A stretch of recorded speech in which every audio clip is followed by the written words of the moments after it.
आध्यात्म, दर्शन, चिंतन धारा, विद्या या संस्कृति की परंपरागत विरासत। आध्यात्म दर्शन यानी जीवन का शाश्वत सत्य।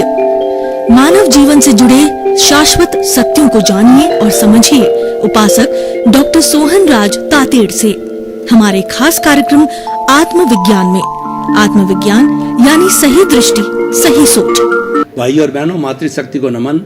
स्टूडियो में आपका हार्दिक स्वागत, अभिनंदन है, सत्कार है। आत्मविज्ञान साइंस ऑफ द सोल कार्यक्रम के अंतर्गत हम आपको सही दृष्टि, सही सोच, राइट विजन, राइट थिंकिंग के तहत जो आपकी नकारात्मक सोच है, जो आप गलत दिशा में सोच रहे हैं, गलत भावधारा के साथ सोच रहे हैं, उसको हम सकारात्मक में बदलते हैं।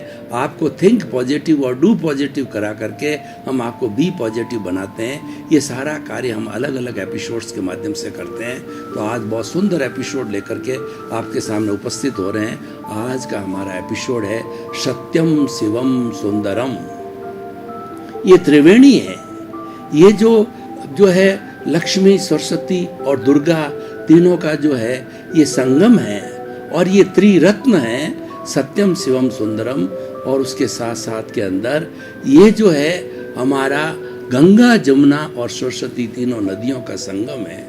यानी ये त्रि होने से इसका प्रभाव जो है बहुत ही अच्छा हो जाता है।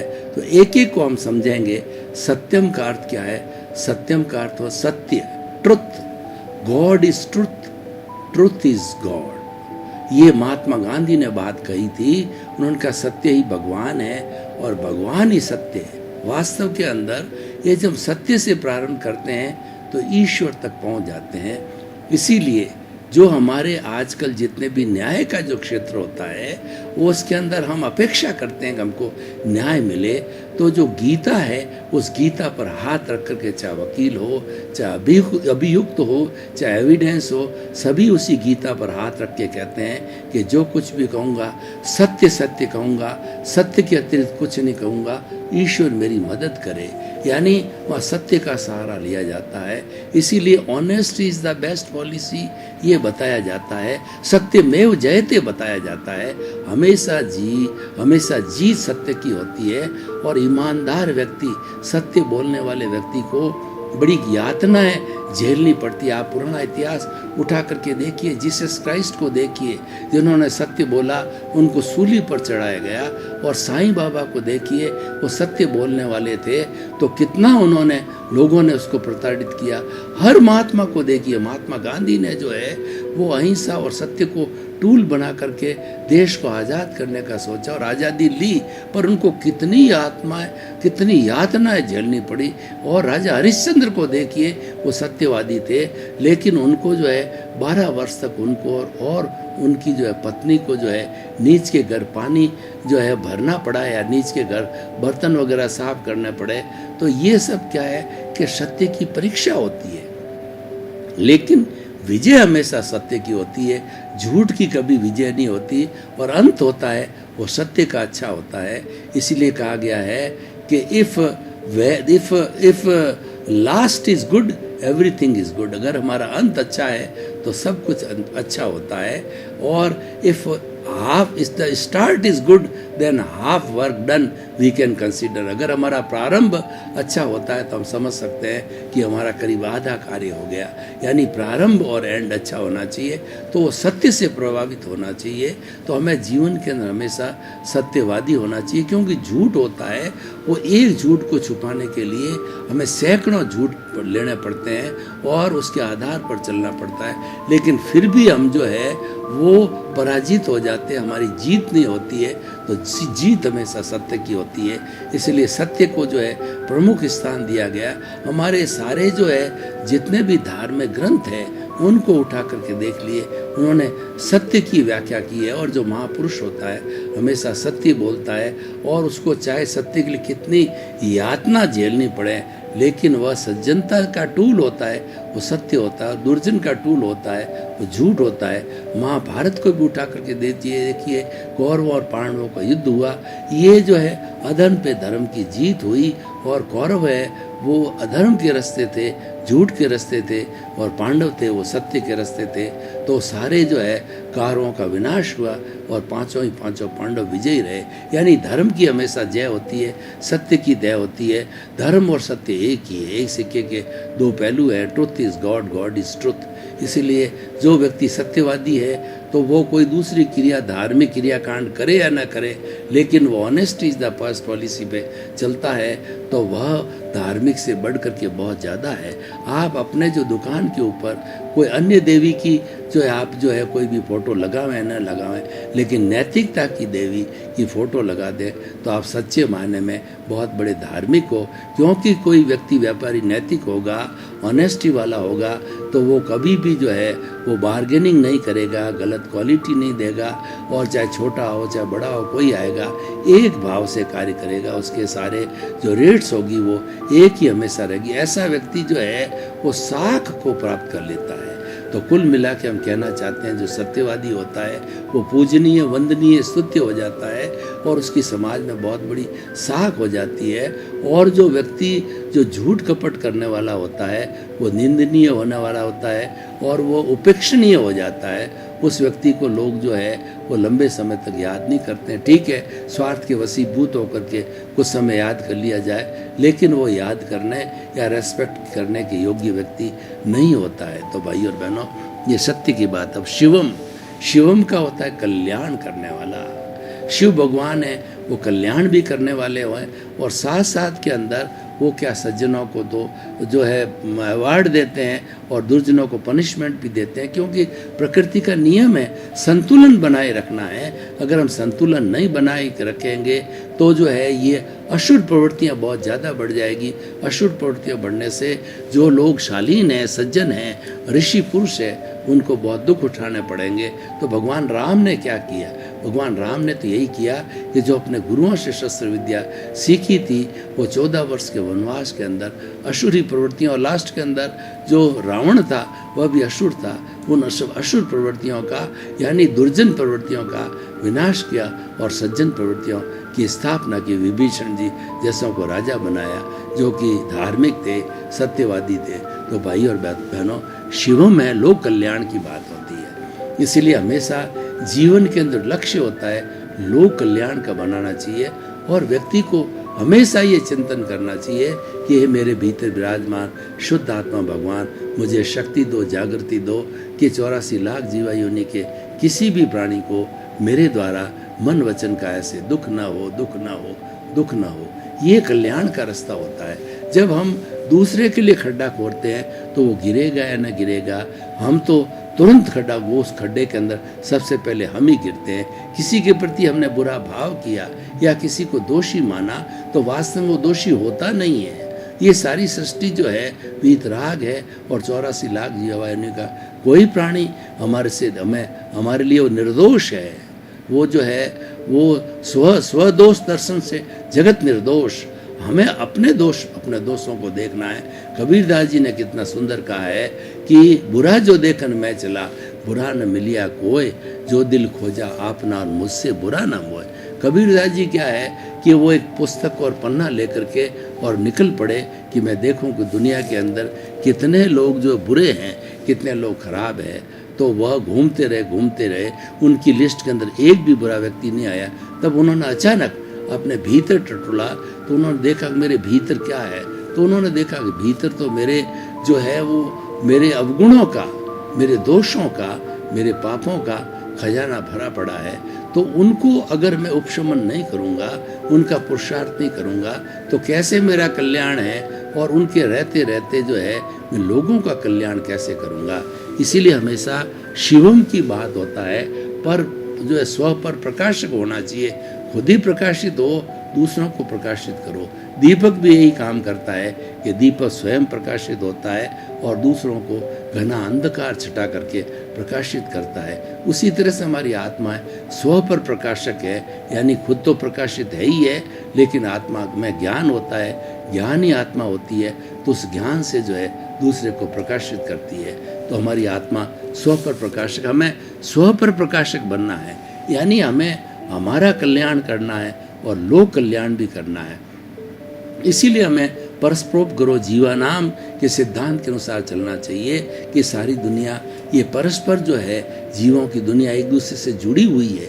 हमें अपने आप को कभी भी जो है वो एकांतवासी नहीं मानना चाहिए, हमें अपने आप को जो है आइसोलेट नहीं मानना चाहिए और हमें अपने आप में स्वार्थ की वृत्ति में नहीं जाना चाहिए। जो स्वार्थ की वृत्ति वाले होते हैं वो लोग ये चिंतन करते हैं कि मैंने पिया, मेरे बैल ने पिया, हुआ ढहे तो ढहे, यानी मेरा काम निकल गया, अब कोई मरे या जीवे मुझे उसकी चिंता नहीं है, मुझे तो मेरे काम से चिंता थी। तो वो स्वार्थ की चेतना से जीता है। और जो शिवम की चेतना में आता है वो परार्थ की चेतना होती है, वह जो है अंतरात्मा की चेतना होता है। उस स्थिति में आने के बाद में व्यक्ति को ज्ञान मिल जाता है और जो अंतरात्मा का व्यक्ति होगा वह दूसरों के कल्याण के लिए भी बात करेगा, दूसरों के चिंतन की ओर बात करेगा कि दूसरों का भला होना चाहिए। वो सर्वोदय की बात करेगा कि सबका कल्याण होना चाहिए। महात्मा गांधी ने क्या देखा कि हमारे देश को 200 वर्षों के जो तेज स्ट्रगल के कारण और अहिंसा और सत्य को जो टूल बना करके देश को जो आज़ादी मिली और 200 वर्ष पुरानी जो ब्रिटिश की जड़ों थी उसको उखाड़ फेंका, तो उन्होंने जो है वो सारा ये शिवम का रास्ता निकाला, सर्वोदय का रास्ता निकाला कि हमारा जो अगला कॉन्स्टिट्यूशन बने तो हमारे सभी लोगों को जो है उदय होना चाहिए, यानी हमारे जितने भी भारतवर्ष के जितने भी हमारे सदस्यगण हैं सबको जो है बराबरी का जो है सहारा मिलना चाहिए अपनी अपनी बात को रखने का या अपने को कोई भी आगे बढ़ने का। इसलिए सर्वोदय का सहारा लिया और हमारे कॉन्स्टिट्यूशन में नियम बना गया है कि जो वो हमारे भारत के हर नागरिक को रोटी, कपड़ा, मकान, शिक्षा, चिकित्सा जो उसकी बेसिक फंडामेंटल है वो सरकार की जिम्मेवारी है कि उसको मुहैया करावे और उसके सहभागिता के साथ के अंदर लोगों को जो है वो शुद्ध पानी दे, शुद्ध भोजन दे और चिकित्सा के बारे में, स्वास्थ्य के बारे में और जो है हाउस बिल्डिंग के बारे में। तो इस तरीके की जो है ये भावना शिवम की भावना होती है, सत्यम, शिवम और सुंदरम। देखिए ये सारी सृष्टि जो है सुंदर है। सुंदर का मतलब ये हुआ कि आप चारों तरफ नज़र दौड़ा करके देखिए कि जो है हमारे ये पेड़ है, पौधे हैं, बाग है, बगीचे हैं, सिनेरियाँ हैं, कितनी सुंदरता इसमें झलकती है। प्रकृति ने असंख्य असंख्य जीव जंतु जो है बनाए हैं, क्योंकि सबको जन्म देने वाली प्रकृति माँ है और प्रकृति माँ तो ये कहती है कि 84 लाख जीवा योनि प्राणियों को जन्म दे करके मैं जन्म देने वाली हूँ और जन्म दे करके उनका पालन पोषण करना, उनके पैरों पर खड़ने की मेरे पास पूरी मेरी जिम्मेवारी है और मेरे पास भरपूर प्रचुर मात्रा में साधन है। लेकिन इंसान क्या करता है कि वह पानी को पोल्यूट करता है, धरती का दोहन करता है और अग्नि को खराब करता है, वायु को जो है खराब करता है, कार्बन डाइऑक्साइड छोड़ करके आकाश को दूषित कर देता है। यानी वह अपने आप को जो है इस प्रकृति का मालिक मान करके और स्वच्छंदता करता है। तो उस स्वच्छंदता के कारण जो है आज हमारा पर्यावरण बिगड़ रहा है और उसके परिणाम है व्यक्ति को कोरोना के रूप में मिल रहे हैं या और भी अन्य अन्य तरह की बीमारियां उसके रूप के अंदर जो है आज हमें वो फल मिल रहे हैं, क्योंकि हमने इसकी सुंदरता को खराब किया। हमने जो पृथ्वी की जो सुंदरता है या सृष्टि की सुंदरता है वो अपना आप में एक बहुत विशाल है, उसको खराब नहीं करना चाहिए। हमें तो उसकी जो है वो हमेशा उसकी प्रशंसा करनी चाहिए और हमें उसके साथ में जुड़े रहना चाहिए कि everything which is good is not to touch, beauty is not to touch, beauty is to see. तो जो प्राकृतिक चीज़ें हैं वो हमारे देखने की है और उसको एंजॉय करने की है, उसको तोड़ने की या उसको दुरुपयोग करने की नहीं है। तो ये सुंदरम जो है हमारी सृष्टि और भगवान ने एक भी कण है वो ऐसा फालतू नहीं बनाया, एक परमाणु भी जो मिट्टी का वो फालतू नहीं है। जो फालतू होता है, अब देखिए सत्यम, शिवम, सुंदरम को बिगाड़ने वाला कौन है?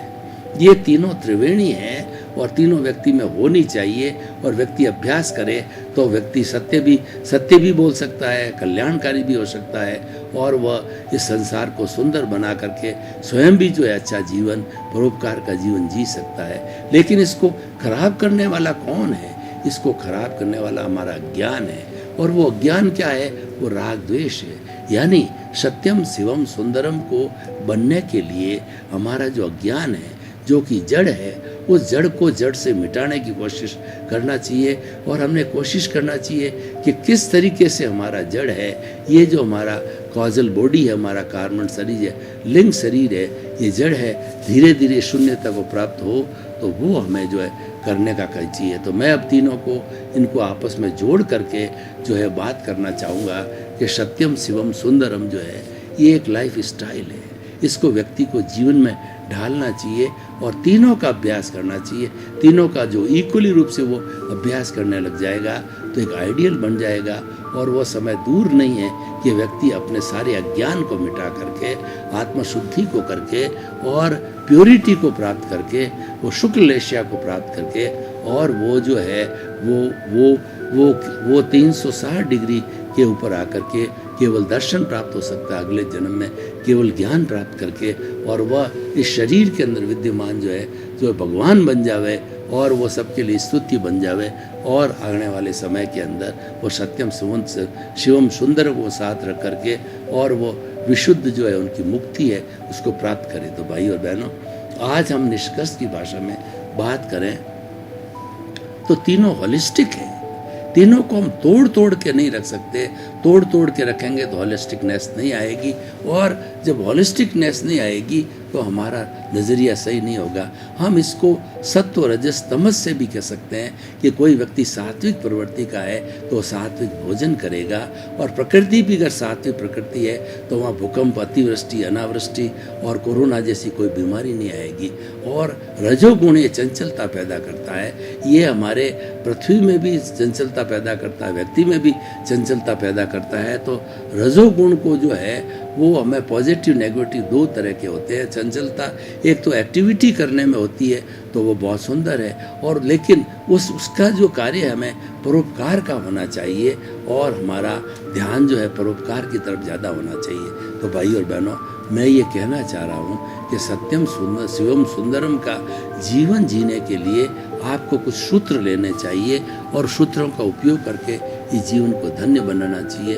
पहला तो सबसे बड़ी बात यह है कि ये जो मानव जीवन है वो हमें किस तरीके से मिला, इसको समझना, सत्यम शिवम सुंदर को समझने के लिए मानव जीवन की सार्थक का समझना बहुत ज़रूरी है। तो हमें सबसे पहले देखते हैं हम 4 बातें इस जीवन में अति दुर्लभ होती है। पहला, मानव जीवन का मिलना बहुत दुर्लभ है। हमको अपने पुण्योदय के कारण जो है ये मानव जीवन मिल गया, और हमारी जो वैदिक परंपरा है वो तो मानव जीवन के बारे में बहुत कठोर जो है वो अपना स्वभाव रखती है। वो ये कहती है कि जो है वो मानव जीवन जो अगर 8 समय तक 8 जो है लगातार भव तक आप अच्छे कार्य करते रहो तो 9 भव के अंदर आपको मनुष्य जीवन मिलेगा, और गड़बड़ करी तो न मिल कर के और आगे बढ़ो तो आप 98 भव सही करोगे तब जाकर के आपको मुक्ति मिलेगी, नहीं तो 99 भव करने के बाद भी मिलेगी, और उसमें भी चूक गए तो 999 भव के बाद में आप मनुष्य बढ़ोगे। यानी उनकी थ्योरी जो है वो मनुष्य जीवन को प्राप्त करने की दृष्टि से वो कितनी कठोर थ्योरी है। तो हम आपको ये बताना चाहते हैं कि जो है हमें अपने दृष्टि विज्ञान को पकड़ना है।